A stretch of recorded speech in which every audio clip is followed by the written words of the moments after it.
आदाब साथियों। मैं आपका दोस्त डॉक्टर अल्ताफ़ हुसैन। मैंने पहले भी 2-3 वीडियोज़ बनाई हैं तबलीगी जमात आंदोलन को लेके, और ख़ासकर उसमें 2-3 चीज़ों पे मैंने बात की थी कि मौलाना इस्माइल का मेवातियों के साथ क्या रिलेशन था, मौलाना इलियास का पहला कॉन्टैक्ट मेवाती से कब हुआ, अ,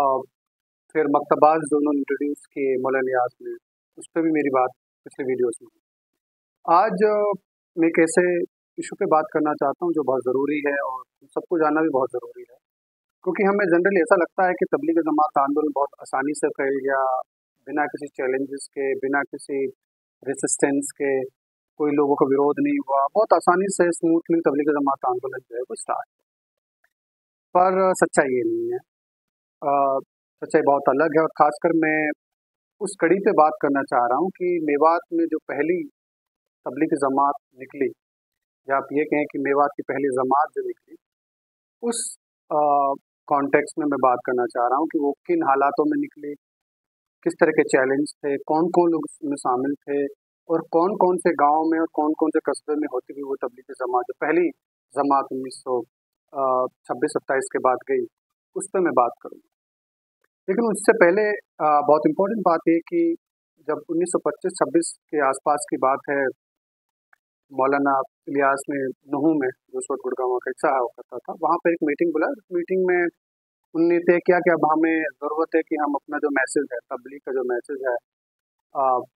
जो कलमे की वो बात कर रहे हैं, ईमान की जो बात कर रहे हैं, और जो मेहनत की वो बात कर रहे हैं, अब हमें ज़रूरी है कि हम इसको आम लोगों तक पहुँचाएँ। नूह के आसपास के गांव में हम जाएं, वहाँ पे ईमान के बारे में लोगों को बताएं, कलमा के बारे में लोगों को बताएं, इस्लाम के चीज़ों के बारे में बताएं। तो इसी कड़ी में मौलाना इलियास और उसके शिष्य कहो, सहपाठी कहो, उन्होंने ये इनिशिएटिव लिया कि 1926 के बाद हम नूह के आसपास के गांव में जाएंगे, और वहाँ तबलीगी जमात का जो मेन ऑब्जेक्टिव है, जो मैसेज है, और जो वो ईमान की बात कर रहे हैं, कलमा की बात कर रहे हैं, अल्लाह की बात कर रहे हैं, और इस्लामिक तरीके की बात कर रहे हैं, वो हम लोगों तक पहुँचाएंगे। बट इंटरेस्टिंग बात यह है कि ये बहुत आसान नहीं था मौलाना इलियास के लिए। वो आसान इसलिए नहीं था कि एक दो इंसिडेंट हैं जो मैं आपके साथ शेयर करना चाहता हूँ, उससे आपको पता चलेगा कि कितनी मुश्किलों में ये तबलीगी जमात आंदोलन मेवात में फला फूला है, और मौलाना इलियास को कितने मुश्किलों का सामना करना पड़ा है, किस तरह की जहालत का भी उनको सामना करना पड़ा है, लोगों का गुस्से का भी सामना करना पड़ा, लेकिन उसने विनम्रता से, प्यार से, मोहब्बत से उन उस तरह के चैलेंजेस को जो है वो पार किया। एक इंसिडेंट है जिसका जिक्र अनवरुल हक भी जो है वो अपनी किताब लाइफ एंड मिशन ऑफ मौलाना इलियास में जिक्र करते हैं। उसमें प्रॉब्लम एक इंसिडेंट ये है कि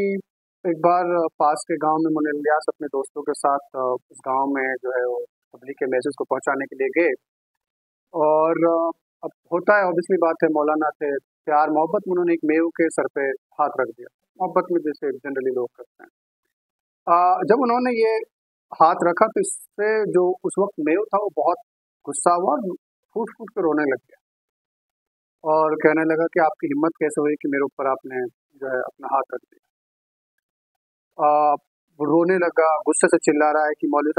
साहब अगर दोबारा हाथ रखा तो तुम्हें जो मैंने लाठी ले रखी इसी से मारूंगा। आप सोचिए कि इस तरह का चैलेंज मौलाना इलियास को मेवात में फेस करना पड़ा कि सिर्फ एक हाथ रखने से, मौलाना का हाथ रखने से वो मेव इतना गुस्सा हुआ, उन्होंने कहा कि अगर दोबारा हाथ रख दिया तो लाठी से मारूंगा, ध्यान रखना। अब इंटरेस्टिंग बात एक और चीज जो है वो ये भी जो मैं करना चाह रहा हूँ कि मौलाना इलियास ने गुस्सा नहीं किया, उसने बहुत प्यार से, मोहब्बत से उससे कहा कि एक काम तो मैं कर सकता हूँ, मान लो हाथ नहीं रख सकता हूँ सर पे, तो एक काम कर लीजिए, मैं आपके पैर पकड़ लेता हूँ, आपके पैर छू लेता हूँ। अब जब ये बात मौलाना इलियास ने उस मेव से गई तो वो बहुत रिग्रेट किया, उसने बहुत, उसको दुख हुआ, और इसके बाद मौलाना इलियास ने उसका दिल जीत लिया उस मेव का। और फिर बाद में कहा जाता है कि वही मेव आगे चल के तबलीगी जमात आंदोलन का बहुत बड़ा समर्थक भी रहा, और उसने तबलीगी जमात आंदोलन के काम को आगे बढ़ाने में 1920 के दशक में बहुत अहम योगदान दिया। तो इसका ज़िक्र अनवरुल हक भी करते हैं, नदवी साहब भी करते हैं, और मियाजी फिरोजपुरी जो हैं वो भी अपनी किताब में इस चीज़ का ज़िक्र करते हैं। और तो एक इंसिडेंट तो ये है कि गुस्से में ये सारी चीज़ें हुई, और एक मेव जो है उसने लाठी से मारने तक की भी धमकी मौलाना इलियास को दी। एक और इंसिडेंट है जिसका ज़िक्र मैं करना चाह रहा हूँ आप लोगों के साथ। वो घटना भी उसी वक्त की है, आसपास की है, और वो भी मौलाना इलियास की से ही जुड़ी हुई है और मेव से जुड़ी हुई है, मेवाती से जुड़ी।